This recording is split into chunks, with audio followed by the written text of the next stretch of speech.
하나님 아버지의 사랑과 우리 주 예수 그리스도의 은혜와 평강이 저와 여러분 심령 속에 말씀과 성령으로 충만하시기를 간절히 우리 주 예수 그리스도의 이름으로 축원합니다.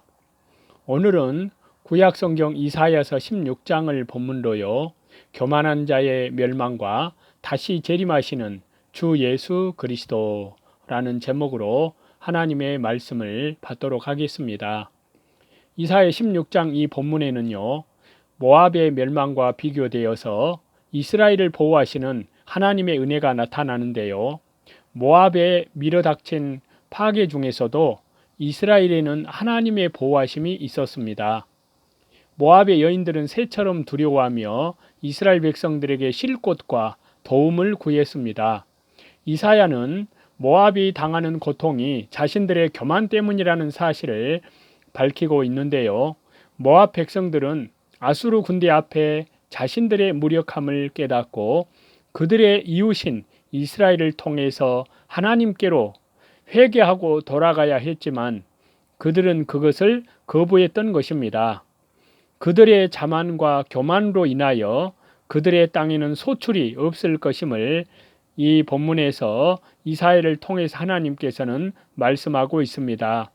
모압은 이미 많은 파괴를 경험을 했지만 하나님께로 돌아오지 않는 한 끝내 멸망당할 것임을 이사야 선지자는 본문을 통해서 다시금 선포하고 있습니다. 이제 먼저 1절인데요. 1절에서 이 땅의 치리자는 유다의 주권자를 가리킵니다. 어린 양들을 들이되 모압은 유다에게 조공을 바치라는 것입니다. 모압이 과거에 이스라엘에 조공을 바쳤습니다. 다윗 왕 때 모압인들이 이스라엘에게 조공을 바쳤고요. 그 후 시대에도 모압은 이스라엘 왕에게 양으로 조공을 바쳤습니다. 이처럼 이제 모압은 조공을 유다 왕 히스기야에게 바치되 모압 도시 셀라에서부터 광야를 지나 딸 시온산 예루살렘에 보내라는 명령입니다. 이것은 신약시대에 이방 모든 사람들이 그리스도께 복종하고 그리스도께 예물을 드려야 할 것을 가리키고 있습니다. 우리는 하나님께 나아갈 때 하나님의 어린 양인 주 예수 그리스도의 이름으로 나아가야 합니다. 모압은 시온에 조공을 바치고 이스라엘, 유다 나라와 화친하고 협력해야 살 길이 생깁니다. 여기에 대한 영적인 뜻은요, 성도들이 아무리 큰 환난을 당해도 하나님의 교회를 사랑하고 교회를 도와주고 교회를 잘 받들어 나가면 하나님께서 여러 가지 환난 가운데에서도 건져주시고 살 길을 열어주신다는 뜻입니다. 2절입니다. 아르논은 모압의 최대의 강으로서 사해 동쪽에서 사해로 흘러 들어가는 강입니다. 모압의 여자들은 아르논 나루에서 떠다니는 새 같고 모압의 백성들이 환난을 당하여 정든 보금자리에서 떠나 유리하여 정처 없이 방황할 것을 가리키고 있습니다. 3절입니다.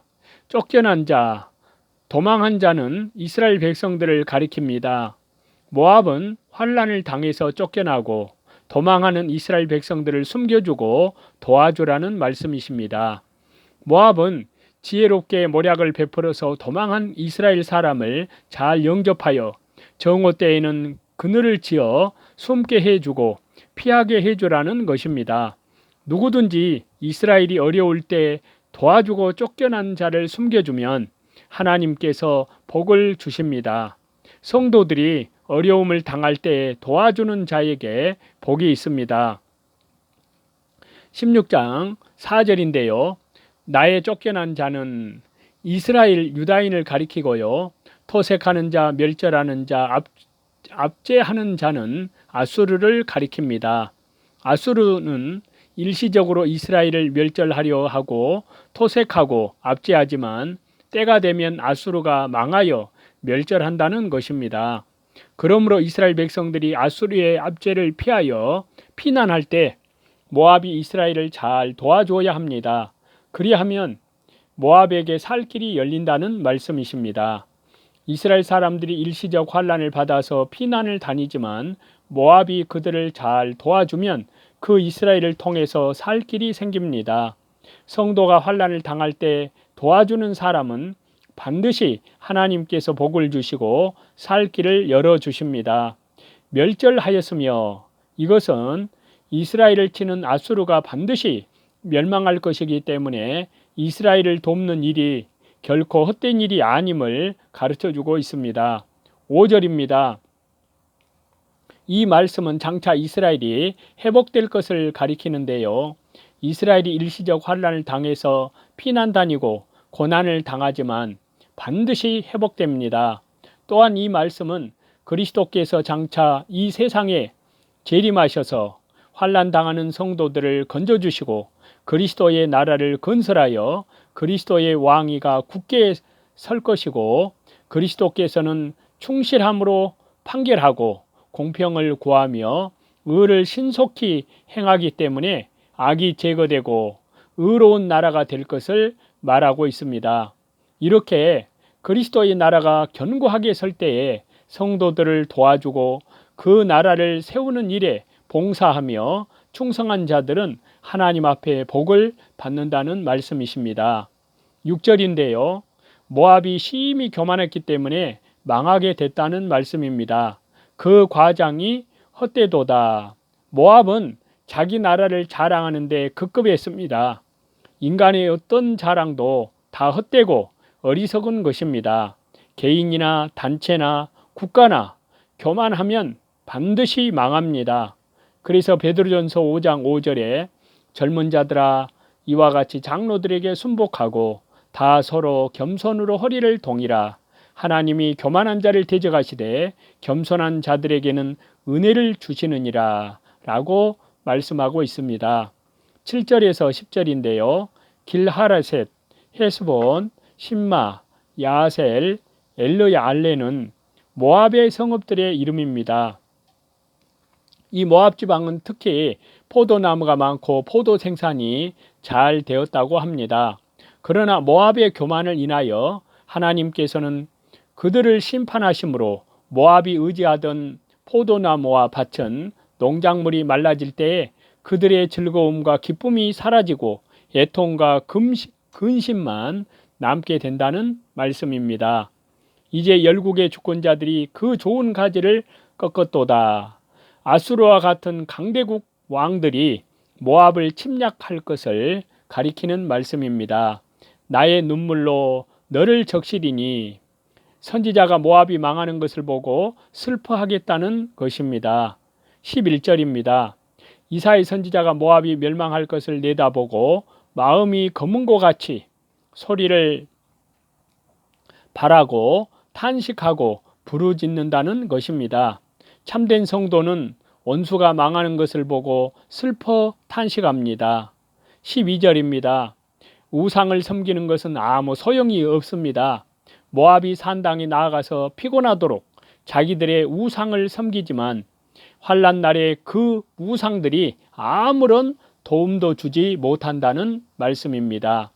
13절과 14절인데요. 여호와 하나님께서 전에 모압이 망한다고 예고한 바가 있는데요. 그 말씀대로 모압의 영화와 영화로움과 그 큰 무리가 능욕을 당하게 된다는 것입니다. 누구나 제약이 들어차고 교만하고 자랑하면 심판의 때가 임박한 증거입니다. 품꾼의 정한 해와 같이 3년 내에 품꾼은 한 기간을 정해놓고 일하다가 그 정한 기간이 차면 그 일을 끝내는 것과 같이 하나님의 심판의 때도 정해져 있기 때문에 그 때가 되면 반드시 심판하신다는 말씀이십니다. 그래서 하나님의 심판은 몇 년, 몇 월, 며칠, 몇 시가 정해져 있습니다. 그래서 요한계시록 9장 15절에 보면은요. 내 천사가 놓였으니 그들은 그 년, 월, 일, 시에 이르러 사람 3분의 1을 죽이기로 예비한 자들이더라 라고 했습니다. 그 남은 수가 심히 적어 소용이 없이 되리라. 모압이 아무리 큰 무리요 영화로움이 크지만은 하나님께서 심판하신 다음에는 남은 수가 심히 적어 아무 소용이 없게 된다는 것입니다. 재림하신 주님에 의해서 집행되는 심판의 결과는 다시는 생명의 기회가 없는 영원한 죽음 그것뿐입니다. 영원한 고통과 흑암만이 있고 다시는 생명이나 빛이나 즐거움이 없는 지옥 형벌만이 심판의 결과로 남을 뿐입니다. 결국 교만한 자는 영벌에 처해지는 것입니다. 이것이 교만한 자의 종말입니다. 교만은 하나님을 부인하고 하나님을 거스리며 또한 그 자리를 찬탈하려는 생각과 자세와 행동을 통칭하는 말인데요. 하나님께서는 이 죄악을 가장 싫어하십니다. 왜냐하면요, 그것은 존재의 본질적인 구조를 파괴하려는 끔찍하고도 불경스러운 것이기 때문입니다. 그래서 교만에 대한 하나님의 심판은 철저하고 무자비합니다. 교만한 자는 멸망하는 것입니다. 하나님을 의지하는 사람이라 할지라도 일순간의 실수는 있게 마련입니다. 문제는 그런 실수를 하나님께 내어놓고 주 예수 그리스도의 십자가의 보혈, 영원한 속량함 안에서 철저히 회개하는 믿음이 참된 그리스도인이 가지게 되는 믿음이라고 할 수 있습니다. 그러므로 본문을 통해서 저와 여러분은 날마다 나를 부인하고 나의 십자가를 지고 대환란 시대를 앞두고 주 예수 그리스도의 재림을 향하여 날마다 말씀과 기도로 깨어 근신하여 이 시대를 잘 분별하고 신실한 믿음으로 복음을 전파하며 주님을 영광 중에 맞이하는 저와 여러분이 다 되시기를 다시 재림하시는 우리 주 예수 그리스도 이름으로 간절히 축원합니다.